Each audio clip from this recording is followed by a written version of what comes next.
Bine v-am regăsit în noul an la o nouă ediție a emisiunii Crede și Cercetează. V-am pregătit pentru astăzi un subiect inspirat din sărbătorile acestor zile, evenimente care ne demonstrează cel mai bine că fie că suntem musulmani, creștini sau mozaici, avem un unic crez și un unic creator în mâna căruia ne punem toate speranțele, gândurile și credințele noastre. Alături de mine în platou, un mai vechi prieten al emisiunii noastre, doctorul Khalid Akil, căruia îi spun salam aleikum. Wa alaikum salam, adică pacea lui Allah fie asupra dumneavoastră. Și asupra tuturor telespectatorilor noștri. Legat de subiectul nostru, aș vrea să clarificăm de la început o serie de termeni de care ne vom lovi pe parcursul acestei ediții. Puteți să ne spuneți care este diferența dintre profeți și mesageri, trimișii lui Dumnezeu? Înainte de toate, când începem ședința noastră, să spunem lauda lui Allah, adică El merită laudă. Și nu există altă divinitate în afară de Allah și Muhammad și Isus și Solomon, David, Ion Botezătorul și Zaharia și Iosif și mai încolo până la Adam, Allah să fie mulțumit de ei și să îi binecuvânteze și pacea lui Allah fie asupra lor. Amin. Normal, diferența este mare.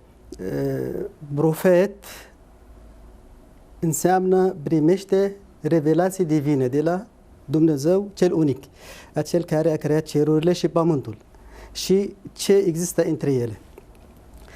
Și trimite mai departe și nu aduce o lege nouă, nu aduce o legislație nouă. Deci, el împlinește ce a fost înainte. Da? Împlinește ce a fost înainte. Asta este traducerea și înțelegerea și sensul cuvântului profet. Deci profet. Dar mesager sau trimis înseamnă că el primește revelația, așa cum primește și un profet, și trimite mesajul mai departe, da? Dar aduce legi noi. Aduce legi noi. O legislație nouă, o lege nouă. Așa? Așa cum ar fi Moise, așa cum ar fi Avram, așa cum au fost cu cărți divine care au fost bugurite. Cărțile sfânte. Dintre care scripturile lui Avram,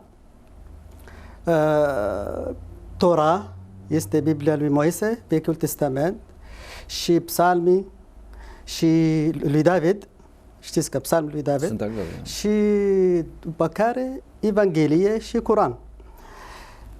Diferența, uneori unii zic, nu fiecare profet este trimis, dar un trimis este și profet. Ați înțeles? Adică nu neapărat că gata, un profet este mesager sau trimis, dar un trimis este și profet în același timp. Dacă spui că este trimis, înseamnă că a primit revelații. Da, deci adică noi spunem Moise este mesager, este trimis, este și profet. Și toți care sunt menționați și în Biblie că au avut și ei în mâna lor legi noi pentru a-i călăuzi pe acei rătăciți, acei care au abatut de calea adevărată, de calea lui Dumnezeu, acei care au tăgăduit, acei care au practicat politeismul, adică au asociat alte divinități sau alți Dumnezei în afară de Allah sau acel care a creat totul, creatorul a toate creatori, a toate auzitori, a toate făcători, Allah, acel care este unic. De aceea, un profet, când primește o revelație, el o trimite mai departe. Putem da un exemplu, că de exemplu Zaharia. Zaharia este un profet. Deci el a fost tot în brajma fiilor lui Israel, și a fost un om evlavios, a fost un om foarte credincios, a fost un om cu adorare în așa fel încât aproape de Dumnezeu cel unic. Și Allah a fost mulțumit de el și Allah i-a înzestrat cu o putere. El primea revelații și spunea despre aceste revelații și le arată altora că aveți grijă, aveți teamă de Allah, să nu păcătuiți, să faceți după Tora, să faceți după Cartea Sfântă, să faceți.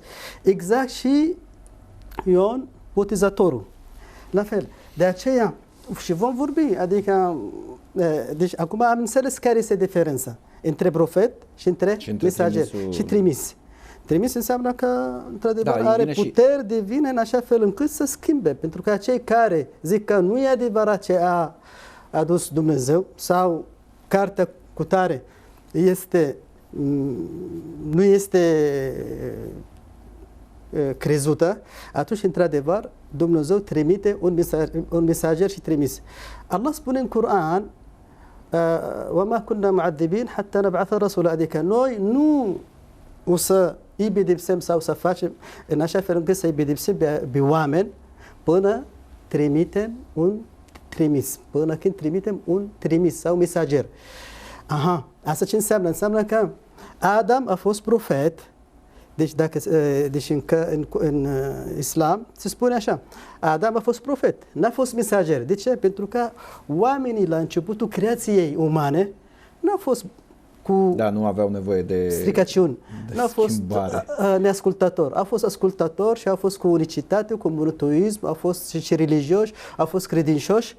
Și se spune că timp de aproape 10 secole, timp de 10 secole, da? Secole, erau cu unicitate, erau curați, erau corecți, erau și pur, și până atunci când a venit Noe, se numește Enoha, da?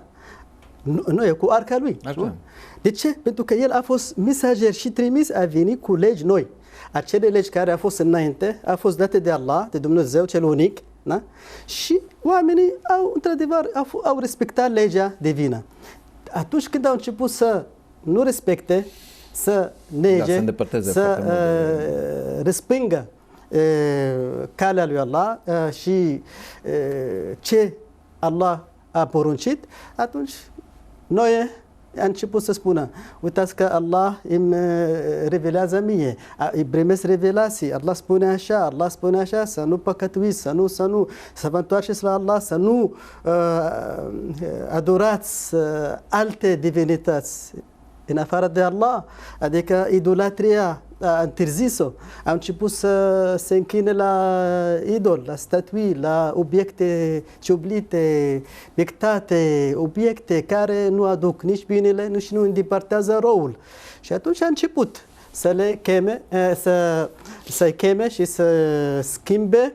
Această schimbare, această lege nouă, este un mesaj divin, înseamnă că este mesager, înseamnă că este trimisul lui Allah. Asta este, deci, înțelegerea cuvântului și diferența între mesager și trimis și profet. De regulă, și toți vreau să zic că mesajul divin tot timpul prin profeți. Deci, oare de ce noi avem nevoie de un trimis, de un mesager, ca să ne călăuzească, ca să ne arate drumul cel corect spre adevăr, către adevărul care este unicitatea divină și Allah, acel care, creatorul, a toate creatorul, da? Acel care a creat cerurile și pământul și universul întreg. Și de aceea, dacă vreți să știți, singurul scop și obiectivul este unicitatea divină.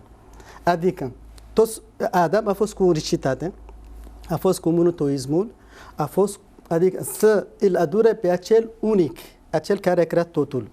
Și supunere, să fie supuși la acel unic. Înseamnă, acest cuvânt se rezumă la noi, că dacă se traduce supunere, înseamnă Islam, înseamnă pace, înseamnă eu mă predau și mă supun celui care m-a creat pe mine. Asta este și Islamul. Și toți mesagerii au fost tot și scrie și multe versete în Coran, adică să mărturisesc că noi suntem musulmani, adică musulman înseamnă că cu supunere față de Allah. De aceea cuvântul Islam nu înseamnă că e cuvântul inventat așa din sine, gata, Islam. Nu, Islam înseamnă supunere, înseamnă pace, este ca un cuvânt tradus. Asta e o religie adevărată, o religie care cine nu crede ca musulman, cine nu crede în Isus, că este trimisul lui Allah, și Moise, și Avram, și Noe, și alții, și Adam, și toți care sunt menționați în Biblie și în Coran, dacă cineva nu crede în unul dintre ei, atunci nu este cu supunere, atunci nu este musulman. Nu poate fi considerat musulman. Asta este categorie, deci asta e foarte frumos. Adică înseamnă că eu cred că trimisul lui Allah, Isus, este adevărat. Deci Isus este adevărat și cred că Allah l-a ales, Allah l-a creat din mama, fără tată, ca un miracol, din așa fel încât ca să dezăvârșească creația sa, să fie completă, dezăvârșită, cum ar fi Allah ne-a creat pe noi din mama și tata și pe Adam cu fără nimic, din țărână, și pe Eva din tata fără mama. A rămas numai o singură chestiune, este vorba de Iisus din mama fără tata. Deci Allah a perfecționat această creație. Așa este porunca. El dă porunca sa și din data va fi. Când spune fi, din data va fi. Asta este. El, acel care a creat cerurile și pământul și tot ce este între ele, înseamnă că El este capabil să creeze orice vrea, cum vrea El, cum vroiește El, cum voiește El. Așa este voința divină. Și este chiar menționat faptul că dacă Dumnezeu vrea să fie, și este în același timp. Normal. Să știți că noi, adică majoritatea musulmanilor, adică Iisus este brevit, adică într-adevăr este și cuvântul lui Allah care a fost aruncat, în pânticele și Duhul, în așa fel încât l-a lăsat pe el să fie o minune, un miracol. Da? Și mama lui mai ales, da? Când ea a fost curată și purificată tot de Allah, și ea și-a păstrat castitatea ei, în așa fel încât Allah a ales-o să fie mama unui mesager, unui profet, care este Iisus, dintr-un loc curat. Da?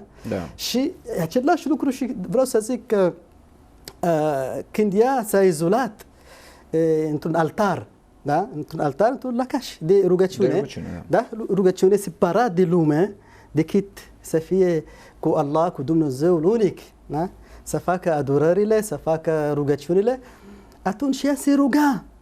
La un moment dat a intrat Zaharia, dacă vreți să știți, Zaharia, pacea lui Allah fie asupra sa și Allah să-l miluiască, amin, a intrat, a văzut, totuși că știe că era izolată și cine a adus mâncare? A văzut acolo fructe, mâncare. Chiar care nu erau specifice. A fost o mirare, Și a întrebat-o, de unde ai aceste lucruri? De unde ai această provizie? De unde ai această mâncare? A zis că este de la Allah, de la Dumnezeu cel unic. Aha, atunci și-a dat seama și era, într-adevăr, că el dinainte e religios și credincios. Aha, spune și în Coran, atunci el s-a rugat la Allah și s-a închinat ca să îi dea un copil. Pentru că el n-avea copil, da? Și era infertil, adică suferea de infertilitate. Și nu el, adică soția lui, da? În Coran spune soția lui, da? Scuze? Și atunci, la o vârstă bătrână și mai înaintată, Allah, deci, a ascultat și a răspuns la ceea ce el a vrut să aibă. Și în Coran este un capitol întreg care se numește Maria, dacă cred că oamenii, dacă sunt curioși măcar, să citească și să deschidă Coranul. Există și la internet, există la... în momentul de față este la îndemâna tuturor, sau să ceară de la centre islamice un Coran și să citească capitolul Maria. Este așa de frumos, foarte frumos. Deci ce spune despre Ioan Botezătorul și despre Zaharia și cum s-a născut și Allah i-a dat acest nume. Adică Ion, cuvântul Ion, Allah spune în Coran că nu există nici un nume care seamănă la fel. Da? Adică nu am făcut un nume să fie la fel ca acest nume, care este Ion. Este ceva deosebit. Și Allah i-a dat o înțelepciune lui Yahya, adică o binecuvântare, fiindcă Zaharia a fost credincios, a fost religios și a făcut rugăciuni atunci unde făcea și Maria, da? A venit pruncul cel așteptat, care se numește Ioan Botezătorul, și Allah i-a dat și când era copil, i-a dat înțelepciunea. I-a zis că să te apuci de carte, adică să înveți, să știi, să așa. Și el a avut parte de înțelepciune divină, adică de la Allah, și îndurare de la Allah, de la Dumnezeu. Adică și îndurare și în același timp afecțiune, și era și evlavios, și era bios, era credincios. Deci normal că e profet. Atunci primea revelații și se spunea că diferența între el și Isus este aproape de 6 luni și jumătate de ani, ori mai mult, ori mai puțin. Adică era și în timpul lui Isus. În timpul lui Isus, Ioan Botezătorul. Și, din păcate, s-a sfârșit că, așa cum se povestește, povestea a fost decapitat de un rege care, într-adevăr, așteptând un verdict de la el, să întârzică căsătoria cu fiica fratelui său, da? El a zis că este interzis și atunci ea, ca femeie, era oricum. Se spunea că cu prostituția și așa, da, la un moment dat, el vrea pe regele acesta ca să se căsătorească cu el, da? Vedeți ce frumos? Să se căsătorească cu el, dar el a fost cu teamă de Allah, pentru că, într-adevăr, el era religios, era credincios, era profet, știe ce este la Allah, la acel, da? Adică nu el se apucă de viață, da? Să fie mulțumit numai de viață și să-L lasă pe Dumnezeu unic, nu. Să fie de partea lui Allah, de partea lui Dumnezeu, cel unic, da? Și atunci a refuzat, adică a zis că este interzis, este păcat. Dar deci femeia, a vrut să se căsătorească. La un moment dat a zis că dacă vrei să te căsătorești cu mine, vreau capul lui. Și atunci s-a sfârșit, cum l-a ucis. Povestea chiar este poate cea mai la îndemâna tuturor. Asta este. Poate aceste povești despre Isus și despre Ioan Botezătorul fac cel mai bine diferența între ceea ce vroiam noi de fapt să clarificăm, diferența dintre profeți și trimis. Ioan Botezătorul fiind un profet, pe când Isus fiind și un trimis, un mesager al lui Dumnezeu. Da. Și oricum la aceste diferențe există și diferențe, de ce vreau să zic, există și diferențe și mari. Sunt unii, că de exemplu, cum ar fi, sunt înzestrați cu puteri divine, cu minuni divine, cum ar fi Isus. Iisus, pacea lui asupra sa și Allah să-L miluiască, amin. El a fost născut într-o epocă plină cu medicină. Adică medicina era cunoscută și prea mulți medici și sunt și acei care tratează unele boli prin minuni și Allah i-a dat o minune, un miracol ca să fie acel care atrage.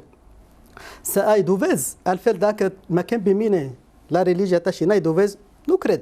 Și atunci trebuie să ai o minune, trebuie să ai un miracol.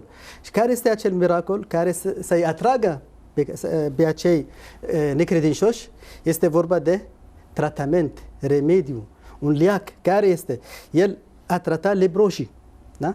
El a tratat acei cu vitiligo. Da? Era o boală, într-adevăr, nu se poate trata atunci. Minune! Cum? Noi n-am reușit să tratăm această boală și ai tratat această boală, înseamnă că ai ceva divin, adică ceva de la Dumnezeu. Da, ceva mai mult decât știința acumulată de la plus oameni. Și a înviat, scrie și în Coran. A redat vederea unui om și a reușit chiar să readucă la viață un om. Exact, și în Biblie. Deci, și în Coran, minuni foarte multe. Deci numai în cadrul medicinii, în cadrul tratamentului și remediului. Și plus în Coran scrie că Iisus a înviat morții, tot cu voia lui Allah, tot prin voința divină. Allah poruncește și El execută. Deci ca un executor, deci execută porunca divină. El a înviat morții, nu cu voia lui, cu voia divină, da. cu voia Domnul Zuului unic. Și atunci este bine să credem că fiecare profet are o minune. Avem și pe la fel este și cu Moise. Moise, Da, exact, da. Moise, deci cineva să întrebe ce minune a avut Moise. Deci, în timpul acela, în epoca aceea, ce era răspândit? Da? Și ca un miracol, ca o minune, ce era? Vrăjitorie, da? Era magia, da? Mulți magicieni din timpul lui Faraon, da? Se mindrau că ei schimbau, făceau, ei o plecare către științele astea. Și atunci eu vreau să-i atrag pe ei către mine. Allah, adică alege o elită, da? Din oameni ca să fie special și apți și capabil să trimită mesajul mai departe, atunci trebuie să aibă dovezi clare. Aceste dovezi care. Tu ești profet, ești mesager, ce ai? N-ai. Dacă ești sărman ca ceilalți, adică n-ai nimic, nimeni nu să te crede. Da? O să te creadă cineva? Categoric nu. Categoric nu. Atunci i-a dat Allah un baston care îl avea în mână și i-a zis aruncă-l și s-a transformat în șerpe. Și normal că a fost o minune. Și cu bastonul acesta a lovit pietrele și a ieșit apa. Da? Tot prin pietre și scrie și în Coran, în multe versete. Da? A făcut mare să se retragă. Pentru că oamenii, din timpul fiului Israel și acei care au fost din timpul acela, adică tot timpul ei se țin numai de materialismul, adică de viața lumească mai mult. Și atunci au nevoie de dovezi clare. Și o dovadă după alta, dovadă după alta și, da? La un moment, ca să fie ei credincioși. Da? Și de ce oare pentru fiul Israel? Mai mulți mesageri. Mai mulți mesageri pentru că acolo, atunci, în timpul acela, erau mai multe păcate și oamenii nu practicau religia multă și au tăgăduit și au și profeți și mesageri. De aceea au nevoie de mai mulți mesageri, mai mulți profeți, mai mulți trimiși. Și vreau să zic că alte minuni și pe Muhammad s.a.w. adică e menționat și în Coran, a avut cea mai mare minune este Coranul. Acest Coran, cartea, care este la îndemâna noastră și toți oamenii, poeți și literari și oameni cu cărți, oameni intelectuali, ei recunosc că Coranul, lingvistica din Coran și Coranul este o minune în sine, este un miracol, care o rivalitate pentru acei care sunt cu cărți, sunt învățați. Da? Venit și la fel într-un moment în care această știință, această artă sau știință, numesc ca și chiar și științific, chiar și științific, nu numai așa. Sunt unii care, acum, în domeniul medicinei, am mai avut și noi o emisiune despre, în medicină, sunt foarte multe care se consideră esența teoriei. Și o provocare, o stimulare, multe teorii care s-au dovedit și astăzi în medicină, există și în Coran. Și în astronomie, în știința astronomică. Există multe versete din Coran, acel care este curios, vrea să știe, să intre și să citească. Există și multe lucruri care vorbesc despre cum s-a creat lumea, adică la început, cum s-a făcut, cum se sfârșește lumea, cine este înainte, noaptea sau ziua și chiar și o minune. Noi am vorbit despre minunile, adică este un miracol pentru Muhammad, pentru profetul nostru. Este vorba de luna s-a despicat, adică s-a despicat adică cum ar fi ca un șans de jur împrejur. Da? O să vorbim despre toate aceste profeții, miracole și minuni regăsite în cărțile sfinte după o scurtă pauză de publicitate. Da.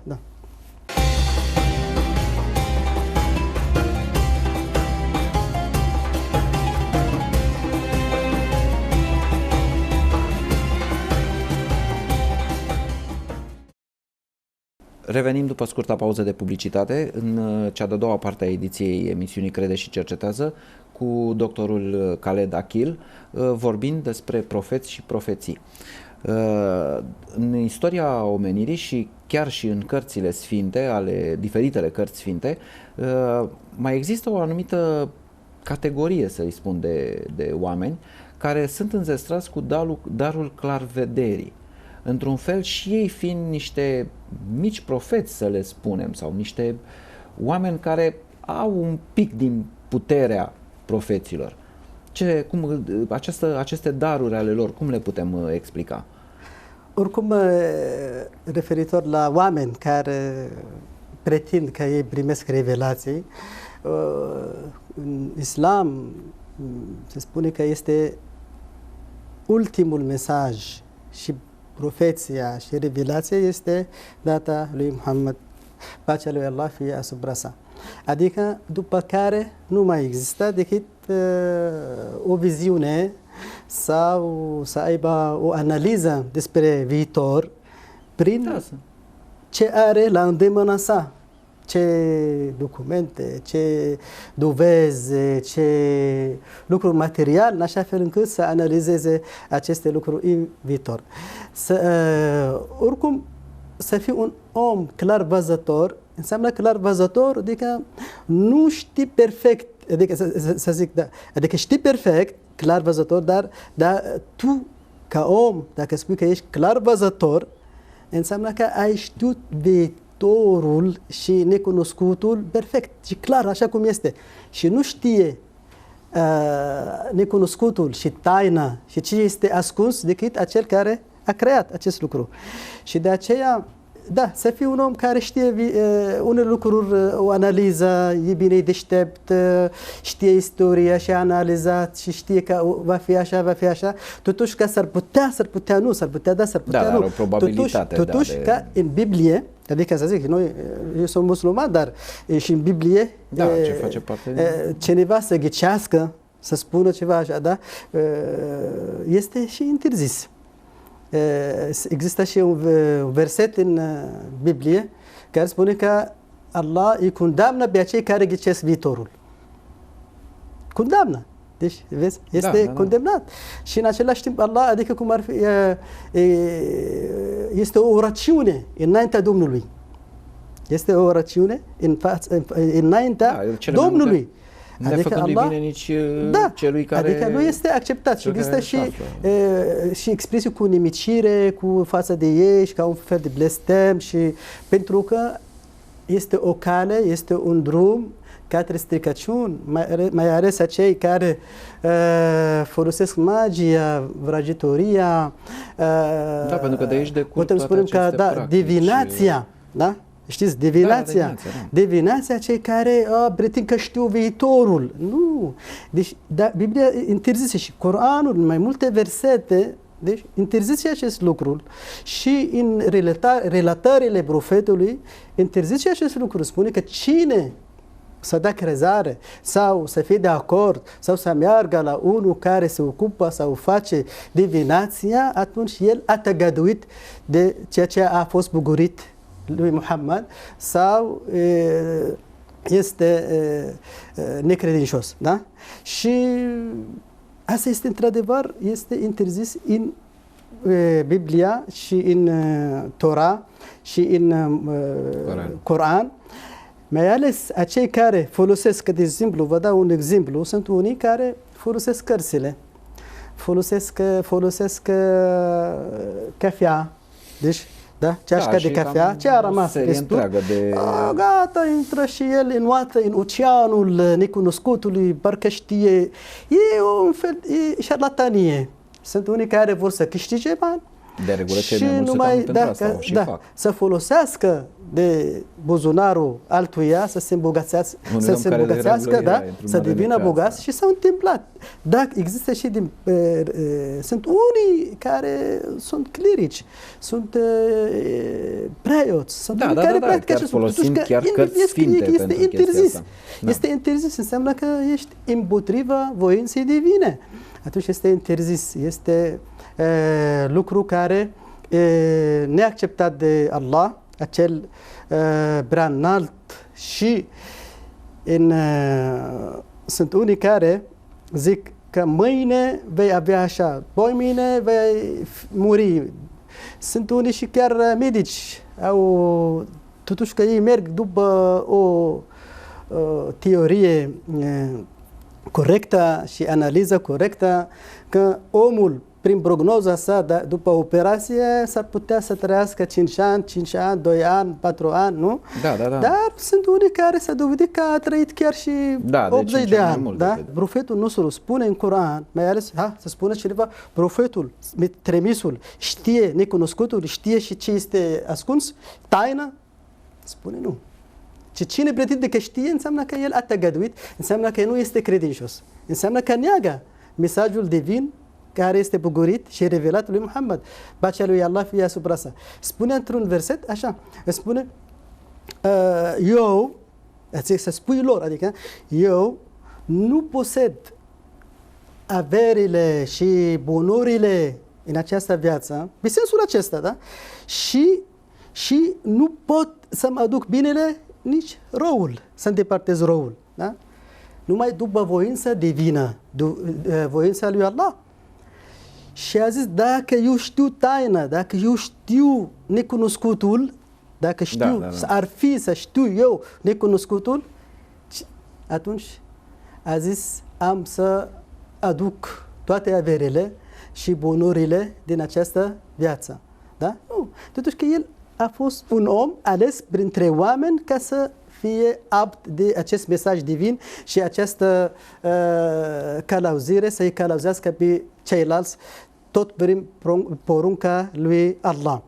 Înseamnă că dacă un profet mesager nu are această calitate, cum tu ca om? Atunci Iisus n-a fost așa, deci, și ceilalți n-a fost așa și scrie și în Biblie. Și înseamnă că este împotriva voinței divine. Adică Allah te condamnă. Este o condamnare, nu? Atunci este interzis. Da, și se spune că este demonizare. Este un fel de demonizare. Deci unii folosesc ginii și acele duhuri nevăzute sau rele, da? Sau morți, adică, așa pretind ei, și ca să facă rău. Sau de aceea este interzis, pentru că ei schimbă vieți spre rău, că de exemplu, soț și soție. Ați auzit? Soția este vrăjită. E vrăjită pentru că ei au folosit demon, au folosit și diavol, au folosit așa, este interzis. Pentru o bucată de timp schimbă practic destinul și implicit voința divină asupra celor textul ăsta este o calea satanică. Adică este drumul satanic și înseamnă ei interacționează cu ei, interacționează cu diavol, interacționează cu spirite, cu duhuri ascunse, nevăzute. De aceea este complet interzis. Magia, vrăjitoria, șarlatania, divinația, chiar și într-un obiect. Sunt unii care, de exemplu, spune că acest obiect, să zic așa, acest obiect îmi aduce noroc. Gata, îl pun acolo și gata. M-am simțit eu așa că așa mă duce. Și inventează. Sunt unii care pune ceva pe cap, pune pe mâna, spune că să nu fie de ochiat. Nu aduce binele și nu îndepărtează răul decât acel care ne-a creat. De aceea, cu cât adică crezi în așa ceva, Allah te lasă la acest lucru. Adică în loc să fie Allah de ajuns pentru tine, atunci te lasă să fie El de ajuns de tine și atunci, într-adevăr, vei fi blestemat în viitor, vei fi fără binecuvântare, adică o să pierzi mult în viața ta de zi cu zi. Și de aceea este important ca omul să creadă și, într-adevăr, Allah aduce binele și el îndepărtează răul și trebuie să supun eu destinului, predestinării divine. Altfel, ce fac ei prin aceste lucruri? Ei ce fac? Împotriva destinului. Da, și se sustrag, Asta este întrebarea. Deci, sustrag practic exact de la a ceea ce ar trebui să facă, să se supună și să se supună în varianta Și cine are drept la predestinarea? Cine are drept la destinul acesta? Da, deci fiecare om este predestinat și este destinuit de mult dinainte să creeze. Allah și spune și în Islam, în relatările profetului, înainte să creeze cerurile și pământul cu 50.000 de ani.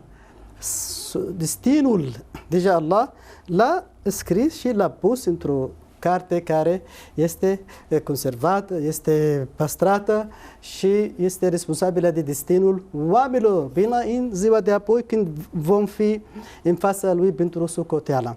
Atunci omul trebuie să aibă o mare grijă și atenție să nu se apuce de aceste lucruri, pentru că mai încolo nu să câștige decât acele lucruri care o să-l afecteze pe el în viitor. S-ar putea să aibă ceva, adică să aibă o bunăstare. Nu. Să știți că este neliniștit. Deci, cine merg la acești oameni, să știți? Cine merg? Sunt unii care se spun naivi, naivitatea oamenilor, să știți. Și uneori, acei care sunt anxioși, adică anxietate, suferă de anxietate, suferă de neliniște, nu sunt liniștiți, au probleme, s-ar putea să se sinucidă, s-ar putea așa, au depresie, tot timpul mai probleme. Și atunci apelează și grăbesc destinul lor înainte, deci apelează la om care este creat.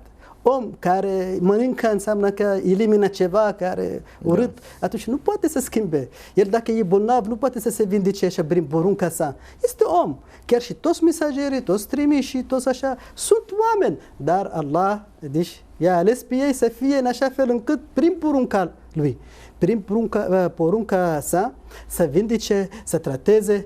Le-a dat și unele lucruri tainoase care ca să-i atragă pe ei către religia, dar nu în totalitate.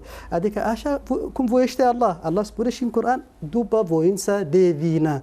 El dă acest dar cui vrea El, cui voiește El, după voința sa, și atunci noi trebuie să supunem acestui lucru, că într-adevăr este interzis această divinație sau ce folosesc oamenii pentru a ghici în viitor. Indiferent cine este greșit din start. Asta este despre, deci oricum, cum m-ați întrebat dumneavoastră, sunt unii care au calități. Într-adevăr, sunt unii calități, dar se numesc binecuvântar. Da, există deci binecuvântar, dar nu el știe viitorul. Da? El are un dar, are un har, că tratează, face, e mai deștept, e mai... Da, normal. Aceste daruri și haruri divine, Allah le dă după voia lui. Voiește Allah. Asta este un lucru foarte sensibil și foarte important pentru noi, mai ales în lumea islamică. Toată lumea știe că divinația și magia și vrăjitoria și șarlatanie este interzisă și în unele relatări, după politeismul și chiar este vrăjitoria, care este un păcat major. Un păcat major, pentru că ucide. Deci pentru că ucide, chiar și după crimă. Deci ucide și ucide oameni. Sunt unii care folosesc magie neagră, sunt unii care folosesc așa, ucide. În timp înnebunește, ajunge la demență. Și la noi este o zicară, spune așa, când vezi un om deja e nebun, și a pierdut mintea, nu din cauza lui, s-ar putea să fie o boală organică în creier, dar și o vrăjitorie. Este vrăjit. Și vezi că e schimbat total prin comportament, deja nu mai e om. La noi se spune că când vezi un om care a pierdut mența și în demență, se spune că să nu plângi pentru cel care a murit. Să plângi pentru cel care și-a pierdut mintea. Da? Acel care nu mai are minte, atunci trebuie să plângi pentru el, într-adevăr. Adică mai bine mort, adică să moară în timp decât să trăiască, pentru că este un câmp pentru el, un câmp pentru familia, un câmp pentru alții. Deja nu mai e om. De aceea Allah ne-a creat ca să fim deosebiți de alte vietăți, de alte animale, de alte vieți, prin superioritatea gândirii, prin creierul nostru, prin această gândire. Dacă nu avem, atunci suntem la fel ca alte, chiar animale sunt mai bune, da? Că știe ce face. Da? Dar omul fără minte înseamnă că este degeaba să mai trăiască. Spuneți-mi acum, profeții s-au anunțat întotdeauna unii pe alții. Profeții i-au anunțat întotdeauna pe trimiși, pe mesagerii lui Dumnezeu. Au fost ca niște voci care au anunțat în avantpremieră venirea diferitelor trimiși. Mohamed este anunțat de alți profeți dinaintea lui? Și să știți că noi știm, ca musulmani, pentru că în Coran avem un verset care spune că Iisus, pacea lui Allah asupra sa, a bine vestit despre venirea lui Muhammad. Și l-a numit Ahmed, Muhammad, și înseamnă că acel care e laudă și acel care e laudat, în așa fel încât este aici un semn de întrebare, trebuie să căutăm și să citim. În Biblie există, în Vechiul Testament, da? În Biblie există versete directe și unele indirecte. Moise a primit o revelație de la Allah și în Deuteronom număr 18, capitolul 18, cineva să citească, și 18 spune că am să ridic din mijlocul fraților lor un proroc, adică un mesager, un trimis, un apostol, da? Cum tu, adică la fel ca tine. Da. Și am să pun cuvintele mele în gura sa. Da? În gura sa. Și o să le spună și le va grăi așa cum poruncesc eu. Și atunci acest cuvânt, acest verset, unii au analizat acest lucru, chiar și preoți, chiar și imam. Eu am citit o carte și unele analize, cercetări, cine seamănă cu Moise? Adică cine seamănă cu Moise? Normal, categoric, ca toți mesagerii care au fost după Moise, foarte mulți, printre care și Iisus, care este trimis pentru fiul lui Israel. Dar aici se vorbește despre o carte care va fi pentru totdeauna. O legi, multe, nu numai acele 10 porunci. În Islam există și sute, chiar mii de porunci, da? În Islam care sunt toate, da, în așa fel încât pentru viața omului, de la A la Z, când doarme, când se scoală, când merge, când lucrează, când cercetează, când învață, când tot. Adică s-a pus porunci divine în așa fel încât și au zis că cum să arunce cuvântele sale în gura sa. Și există un verset în Coran care spune Iqra, adică citește, da? Citește, în numele Domnului tău, cel care te-a creat. Și într-o realitate spune că a venit Gabriel la Muhammad sallallahu alaihi wasallam, la profetul, și a zis, citește, și a zis că eu nu știu să citesc. A zis că citește, nu știu să citesc. După care citește în numele Domnului tău, adică în numele lui Allah.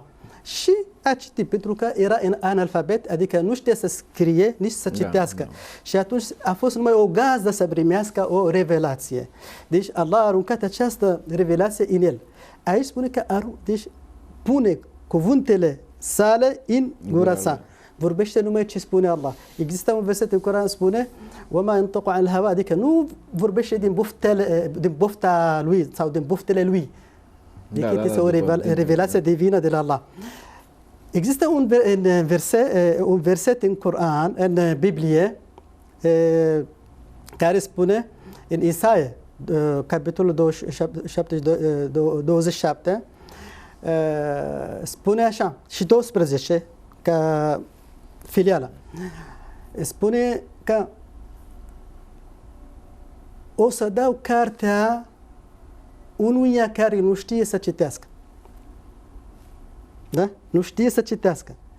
Da, și îi spui lui, adică cartea, adică revelație, adică o carte de viață, o călăuzire pentru oameni, o lege, o legislație completă, dar carte care nu știe să citească, și atunci când îi spui citești și spune că nu știu să citesc. Asta nu e de la mine, Asta este și în Biblie. Este în Biblie scrisă și există și mai multe versete din Biblie care vorbesc despre acest lucru. Și atunci dacă acolo scrie că nu știe să citească și în Coran tot spune că nu știe să citească și primește această revelație, înseamnă că cine este acel care primește această revelație de la Allah și aruncă cuvântele sale în gura sa și vorbește tot prin cuvântul lui Allah. Și există și tot în un verset, tot în Biblie, tot în Deuteronom, număr 19. Da? Deuteronom, număr 19. Spune că el o să vorbească, adică în numele meu, în numele lui Allah.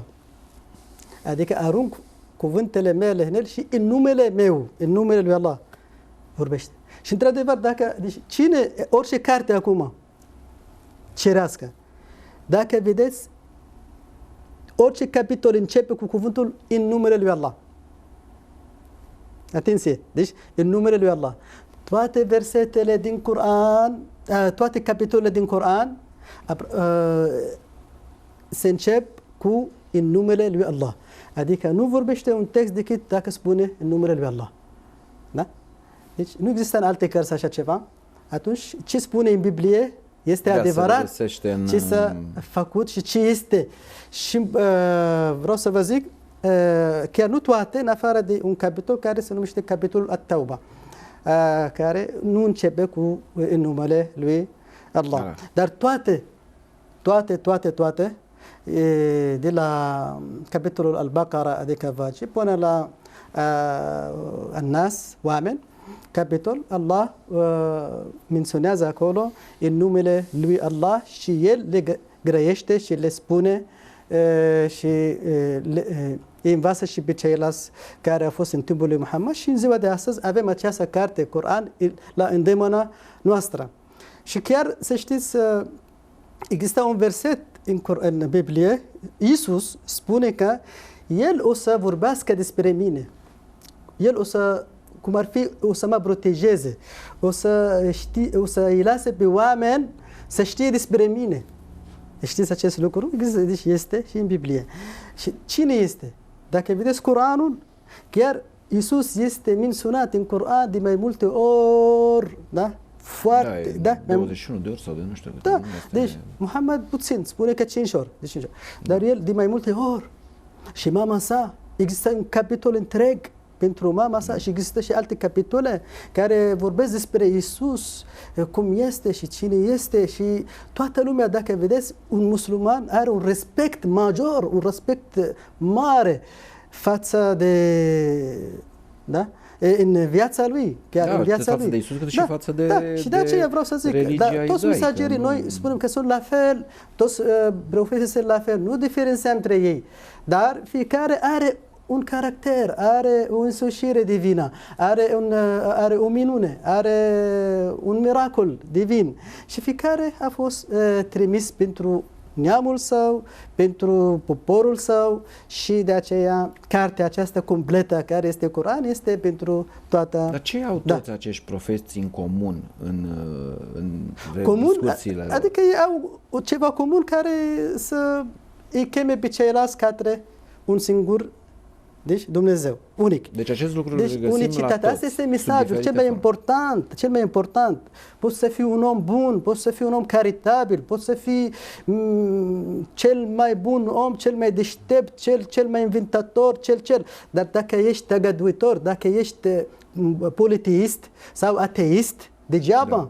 Degeaba, pentru că asta este scopul nostru. Care este? Scopul nostru noi, adică Allah ne-a creat ca să-L adorăm, Allah ne-a creat ca să construim această viață, ca să fim urmași în această viață, să construim, ca să fim testați, să fim încercați, care este bun, care este rău, cine este credincios, cine este necredincios, cine este tăgăduitor, cine nu este tăgăduitor. Și atunci asta este scopul, pentru că noi în această viață trăim în ea numai ca un tranzit, ca un pod, știți? Un pod. Da. Podul acesta este viața aceasta și atunci trecem prin acest pod către viața de apoi. Da. Cine e deștept să știe ce îl așteaptă în viața de apoi, atunci în fața lui Allah lui Dumnezeu unic, acel care o să ne dă ori raiul, ori o să fim în foc după păcatele noastre. Fiecare are păcat și Allah, după voința sa, după virtutea sa, după bunul său, harul său, poate să bage pe cine vrea în rai și să îl ierte pe cine voiește el. Dar normal, un criminal care a ucis mii de oameni nu să fie egal cu acel care este un om caritabil și credincios și așa. Nu, e logic. Adică nu există, să zic, un om care e doctorant, da? Doctorat și inventator are, da? Nu este același, la fel cu acel care nu are nici o clasă și un om băgăn, un om pentru că fiecare om are rolul său pe acest fiecare pământ poartă păcatul său. Fiecare are păcatul său. Și Allah își iartă, Allah iartă. Și da. Despre profeți și despre profeții vom mai vorbi cu siguranță în emisiunile noastre viitoare. Mulțumindu-i doctorului Khaled Akil pentru prezența în studio și pentru cuvintele pe care ni le-a împărtășit. Ne luăm rămas până săptămâna viitoare, miercuri, la ora 21:30, când ne vom întâlni într-o nouă ediție a emisiunii Crede și Cercetează.